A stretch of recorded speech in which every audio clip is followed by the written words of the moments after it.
राम राम दोस्तों। आज की इस वीडियो में आप सभी का स्वागत है। और आज हम बात करने वाले हैं राजस्थान सीईटी 2000 परीक्षा 12th लेवल के लिए एक मॉडल पेपर की, जो कि बहुत ही इम्पोर्टेंट मॉडल पेपर है। मॉडल पेपर सेकंड, जो कि इसमें से आपके परीक्षा में कई सवाल आपके आएंगे। तो इस मॉडल पेपर को आपको अंत तक देखना है और आपके कितने सवाल सही होते हैं ये आपको कमेंट करके बताना है। तो शुरुआत करते हैं आज के इस वीडियो की। तो आपके यहाँ पे सबसे पहला सवाल है कि जिस राज्य के साथ राजस्थान की सबसे छोटी अंतर्राज्यीय सीमा है वह है। तो कौन से राज्य के साथ राजस्थान की सबसे छोटी सीमा लगती है? गुजरात से, मध्य प्रदेश, हरियाणा या पंजाब से? तो देखो, पंजाब है जिससे राजस्थान की सबसे कम सीमा अट्रैक्ट या लगती है। तो यहाँ पे आपके डी ऑप्शन राइट हो जाएगा। इसके बाद आपके अगला सवाल है कि प्रतापगढ़ किस क्षेत्र का भाग है? कांटल का मैदान है, गोंडवाना लैंड है या बोराट का पठार है या छप्पन का मैदान है? तो आप सभी को पता होगा प्रतापगढ़ वाला क्षेत्र है जो कांठल का मैदान है। तो यहाँ पे आपकी ये ऑप्शन राइट हो जाएगा। इसके बाद आपके अगला सवाल है कि राजस्थान का वह जिला जिसमें औसत वर्षा सबसे अधिक होती है। तो कौन से जिले में सबसे अधिक वर्षा होती है? वो है आपके झालावाड़। और पूछ लिया जाए कौन से शहर में सबसे अधिक होती है, तो वो होती है आपके माउंट आबू में। माउंट आबू में आपके सर्वाधिक वर्षा होती है राजस्थान के शहर के रूप में। तो यहाँ पे आपके माउंट आबू भी हो सकता है। तो इसके बाद आपके अगला सवाल है कि निम्न में से किस प्रकार की मृदाएं लेथोसॉल्स भी कहलाती है, या किस प्रकार की मृदाएं लिथोसॉल्स भी कहलाती है? तो देखो, कौन सी मृदाएं लिथोसॉल्स कहलाती है? बहुत ही सवाल है। तो देखो, पर्वतीय मृदाएं होती है जो आपकी लिथोसॉल्स कहलाती है। तो यहाँ पे आपके सी ऑप्शन राइट हो जाएगा। इसके बाद आपके अगला सवाल है कि राजस्थान के किस संभाग में सर्वाधिक मात्रा में नदियाँ पाई जाती है? तो किस संभाग में देखो नदियाँ सब सर्वाधिक पाई जाती है? जयपुर में, कोटा में, उदयपुर में या अजमेर में?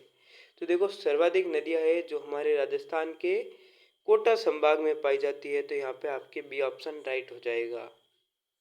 इसके बाद आपके अगला सवाल है कि भीखाभाई सागवाड़ा नहर कि भीखाभाई सागवाड़ा नहर से राजस्थान का सर्वाधिक लाभान्वित जिला है। तो देखो, भीखाभाई सागवाड़ा नहर है जो आपके डूंगरपुर जिले में स्थित है। तो ये इससे सर्वाधिक जो लाभान्वित जिला है वो डूंगरपुर जिला है। तो यहाँ पे आपके बी ऑप्शन राइट हो जाएगा। इसके बाद आपके अगला सवाल है कि टॉडगढ़ रावड़ी वन्य जीव अभ्यारण्य राजस्थान के किस निम्नलिखित में से किस क्षेत्र में स्थित है? तो आपसे पूछा गया है टॉडगढ़ रावड़ी वन्य जीव अभ्यारण्य अजमेर, जयपुर, सीकर, नहीं जयपुर में नहीं है वो। अजमेर, उदयपुर, सिरोही, उदयपुर में नहीं है। इसके बाद है कि अजमेर, जयपुर, पाली, तो जयपुर में नहीं है।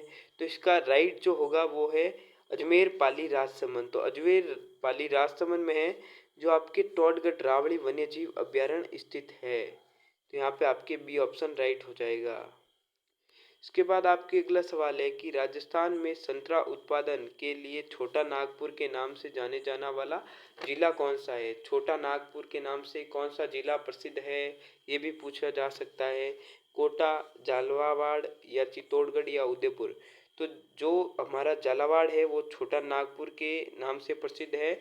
और यहाँ पर एक प्रसिद्ध जगह भी है, वो भी पूछी जाती है, सिटी ऑफ बेल्स या घंटियों का शहर। घंटियों का शहर, जो घंटियों का शहर है वो है आपके झालरा पाटन। झालरा पाटन है जो आपकी घंटियों का शहर कहलाता है। तो ये भी आपको याद रखना है। इसके बाद है कि राजस्थान में बेरिलियम उत्पादक दो प्रमुख जिले हैं। बेरिलियम के प्रमुख उत्पादक कौन से जिले हैं? उदयपुर, जयपुर, अलवर और झुंझुनू, या नागौर और पाली, या सिरोही और डूंगरपुर? तो देखो, जो हमारे बेरिलियम होता है वो राजस्थान में वो होता है हमारे उदयपुर और जयपुर में। तो यहाँ पे आपकी ये ऑप्शन राइट हो जाएगा। इसके बाद आपके अगला सवाल है कि राजस्थान के किस जिले में कपास का सर्वाधिक उत्पादन होता है? तो देखो, कपास का सर्वाधिक उत्पादन जो होता है वो होता है कहाँ पे? आप सभी को पता होगा, वो होता है हमारे अजमेर जिले में। तो यहाँ पे आपके अजमेर में नहीं होता है, श्री गंगानगर जिले में। तो यहाँ पे आपके सी ऑप्शन राइट हो जाएगा। इसके बाद आपके अगला सवाल है कि राजस्थान में निम्न में से किस कस्बे को प्राचीन स्रोत चंपावती के नाम से जाना जाता है? तो चंपावती के नाम से किसे जाना जाता है? बागोर को, चाकसू को, जहाजपुर को या बैराट को। तो जो चाकसू है उसे चंपावती के नाम से जाना जाता है। तो यहाँ पे आपके सी ऑप्शन राइट हो जाएगा। इसके बाद आपके अगला सवाल है कि आदि वराह की उपाधि जिस राजपूत शासक ने धारण की वह है। तो देखो आदि वराह की उपाधि किसने धारण की थी। तो आदि वराह की आपके जो उपाधि धारण की थी वो की थी मिहिर भोज ने। तो यहाँ पे आपके सी ऑप्शन राइट हो जाएगा। और अगर आप सीईटी की तैयारी अच्छे से करना चाहते हैं तो हमारे चैनल पर हर रोज राजस्थान जीके के और सीईटी के लिए बहुत ही इम्पोर्टेंट मॉडल पेपर है जो रोज आते हैं। तो उसके लिए आप सब्सक्राइब भी कर सकते हो और इस वीडियो को लाइक भी जरूर करें। इसके बाद आपके अगला सवाल है कि कानड़ देव कहाँ का शासक था। कानड़ देव कहाँ का शासक था, मेवाड़, जालोर, रणथंभौर या सांभर। तो देखो कानड़ देव देवगराज चौहान जो था वो जालोर का शासक था। तो यहाँ पे आपके सी ऑप्शन राइट हो जाएगा। इसके बाद आपके अगला सवाल है कि कौन सा ग्रंथ कुंभा की रचना नहीं है। तो देखो कौन सा ग्रंथ कुंभा की रचना नहीं है ये पूछा गया है। तो देखो कुंभा की रचना कौन कौन सी है वो आपको याद रहनी चाहिए। पहले तो देखो नृत्यु रत्न कोश कुंभा की रचना है, रसिक प्रिया जो एक प्रसिद्ध कुंभा की रचना है, और सुधा प्रबंध भी कुंभा की रचना है। तो ये तीनों तो आपकी कुंभा की रचनाएं हो गई। तो क्या पूछा है, कुंभा की रचना नहीं है। तो देखो कला निधि है जो कुंभा की रचना नहीं है। तो यहाँ पे आपकी ए ऑप्शन राइट हो जाएगा। इसके बाद आपके अगला सवाल है कि मेवाड़ के महाराणा राज सिंह के द्वारा किस राजकुमारी के साथ विवाह करने के कारण औरंगजेब उनसे नाराज हुए। तो देखो औरंगजेब चारुमती से विवाह करने के कारण राज सिंह से नाराज हुए थे। तो यहाँ पे आपके चारुमती बी ऑप्शन राइट हो जाएगा। इसके बाद आपके अगला सवाल है कि किस अवधि में जोधपुर राज्य का शासन खालसा रहा। तो देखो जोधपुर राज्य का शासन खालसा कब रहा था। तो वो आपको बताना है 1584 से 87 तक, या 86 से 87 तक, या 81 से 83 तक, या 5 से 1505 से 1507 तक। तो देखो खालसा था जो जोधपुर का राज्य रहा था वो रहा था उसका शासन 1581 से 1583 तक। तो यहाँ पे आपके सी ऑप्शन राइट हो जाएगा। इसके बाद आपके 17वां सवाल है कि राजस्थान के राजाओं में वह कौन सा शासक था जो अपनी सेना के साथ 1857 की संग्राम की सहायता हेतु राज्य से बाहर गया। तो देखो 1857 की क्रांति के लिए अपने राज्य से कौन सा बाहर गया था राजा। तो वो थे आपके बीकानेर का राजा जो अपने राज्य अपने सहायता के लिए अपने राज्य से बाहर गए थे। तो यहाँ पे आपके डी ऑप्शन राइट हो जाएगा। इसके बाद है कि अफीम से संबंधित रॉयल कमीशन निम्न में से किस वर्ष से राजस्थान आया था। तो देखो अफीम से एक संबंधित है रॉयल कमीशन जो निम्न में से किस वर्ष राजस्थान में आया।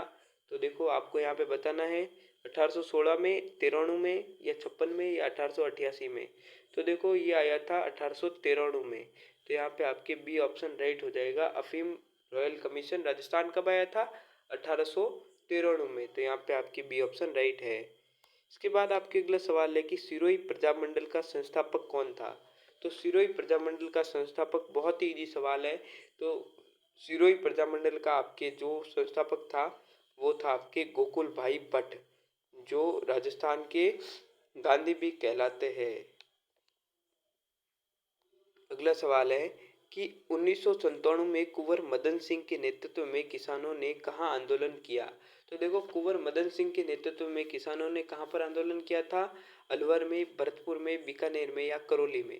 तो देखो कुंवर मदन सिंह के नेतृत्व में 1927 में जो किसानों ने आंदोलन किया था वो किया था आपके करौली में, करौली जिले में या करौली सिटी में किया था।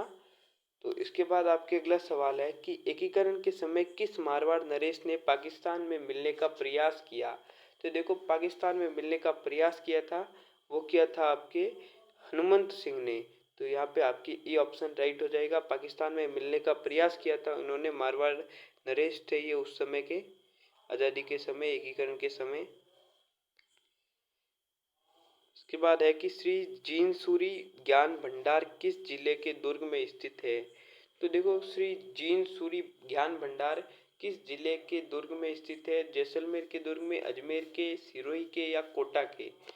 तो जो आपके जीनसूरी ज्ञान भंडार है वो आपके जैसलमेर के दुर्ग में स्थित है।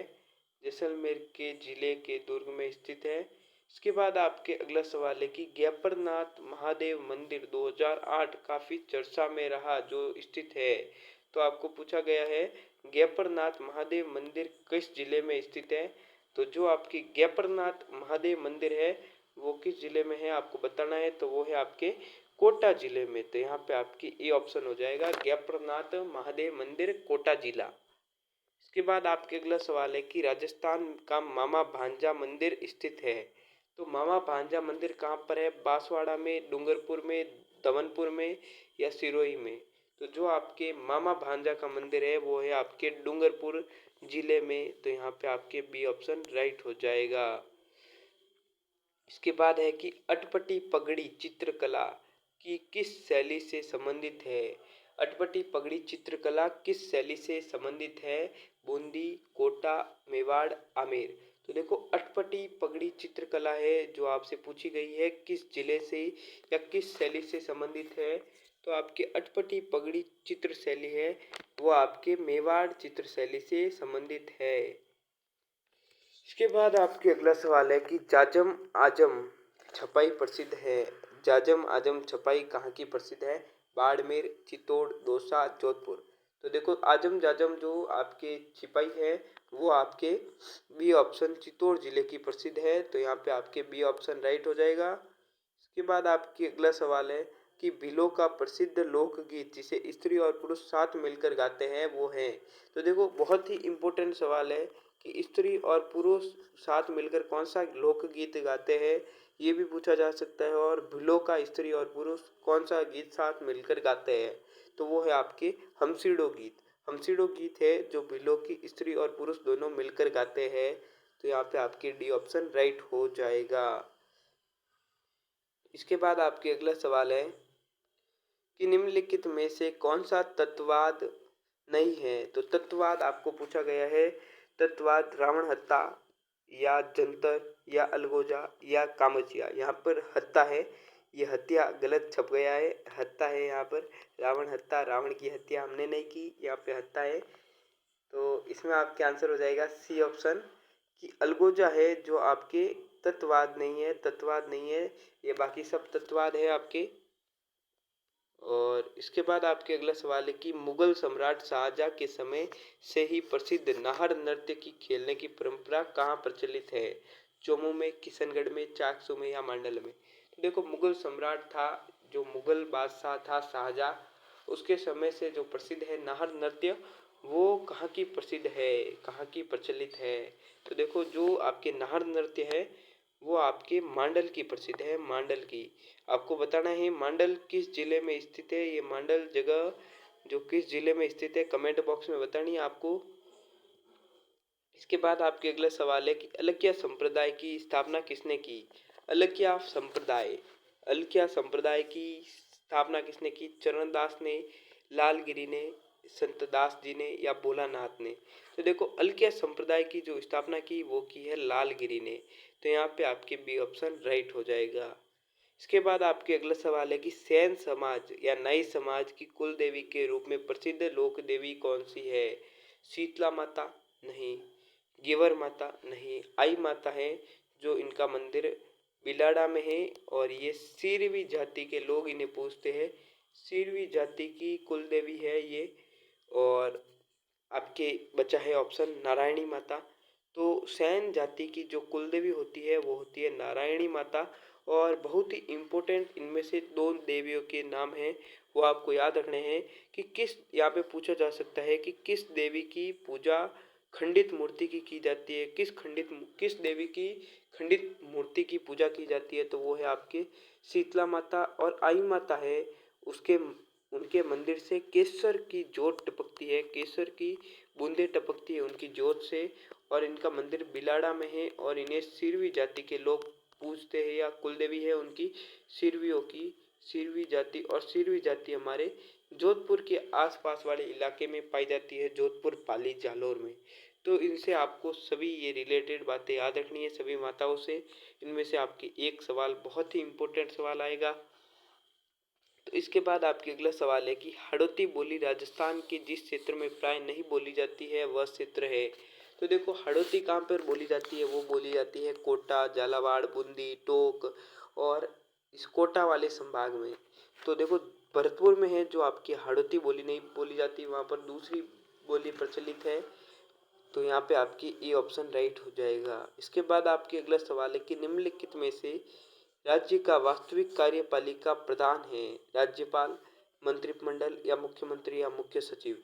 तो देखो जो राज्य का वास्तविक कार्यपालिका प्रधान होता है वो होता है आपके मुख्यमंत्री, चीफ मिनिस्टर, सीएम, जिसे हम सीएम भी कहते हैं, वो होता है कार्यपालिका का प्रधान। तो यहाँ पे आपके सी ऑप्शन राइट हो जाएगा। इसके बाद है कि राजस्थान में कितनी लोकसभा की सीटें हैं। लोकसभा की कितनी है 25 और राज्यसभा की कितनी है ये पूछ ली जाए तो राज्यसभा की आपके है 10 और पूछ लिया जाए विधानसभा की कितनी है, विधानसभा की कितनी सीटें हैं, विधानसभा की कितनी सीटें हैं, तो विधानसभा की आपके 200 सीटें हैं। पर अब की बार 199 पर ही चुनाव हुआ था।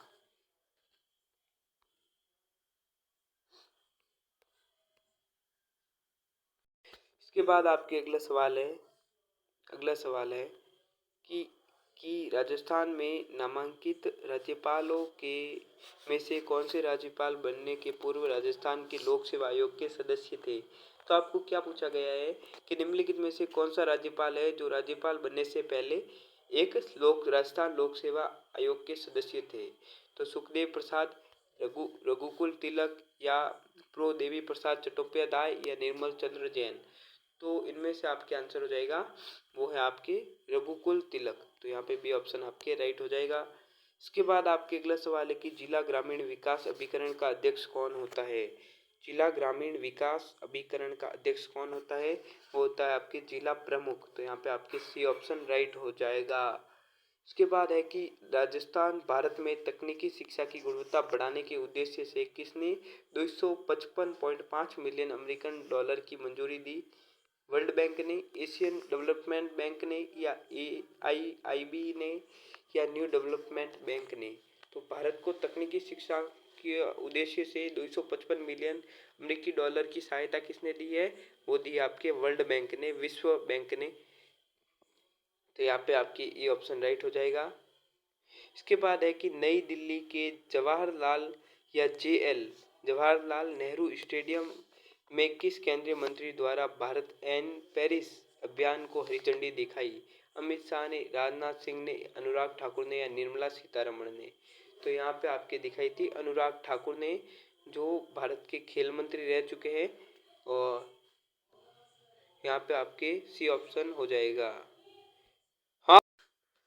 तो यहाँ पे आपके आंसर है अनुराग ठाकुर। तो अगर आप सीईटी की तैयारी अच्छे से करना चाहते हैं तो हमारे चैनल पर हर रोज़ सीईटी से रिलेटेड लाइव क्लास आती है और एक ऑफलाइन क्लास आती है, बिना लाइव क्लास आती है, जिसमें बहुत सारे इम्पोर्टेंट क्वेश्चन आते हैं। तो अगर आप वो देखना चाहते हैं तो हमारे चैनल को सब्सक्राइब कर दीजिए ताकि वो सबसे पहले आप तक पहुंच सके।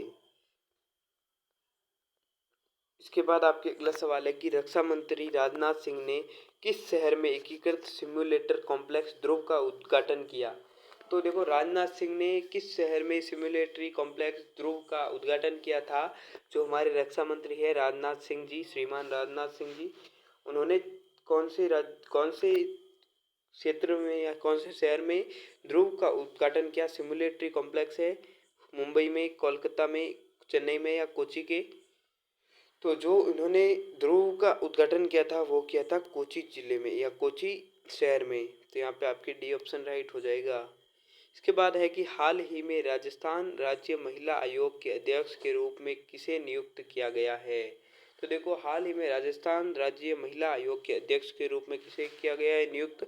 अल्फा चौधरी, कमल सिंह यादव, सुमन यादव या रिहाना रियाज चिश्ती। तो देखो जो महिला आयोग का अध्यक्ष के रूप में चयन किया गया है वो है रिहाना रियाज चिश्ती। तो यहाँ पे डी ऑप्शन राइट हो जाएगा, ये भी आपको याद रखना है। इसके बाद है कि भारत में मुस्लिम राज का संस्थापक माना जाता है। तो मुस्लिम राज को किसने बहुत प्रचार किया, वो कौन था।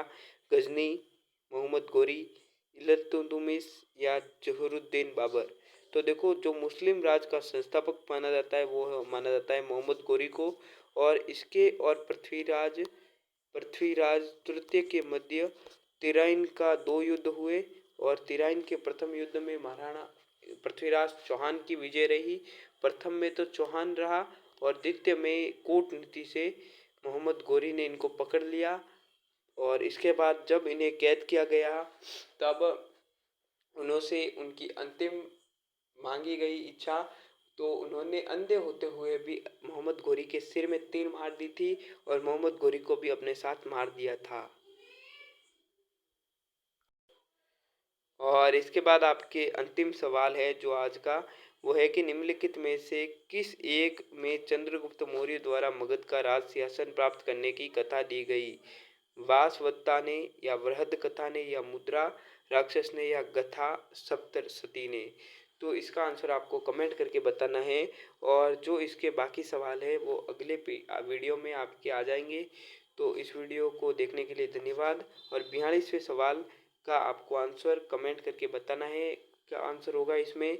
और जिसका आंसर सही होगा उसका आंसर सही कर दिया जाएगा या पिन कर दिया जाएगा। तो आज की वीडियो देखने के लिए धन्यवाद।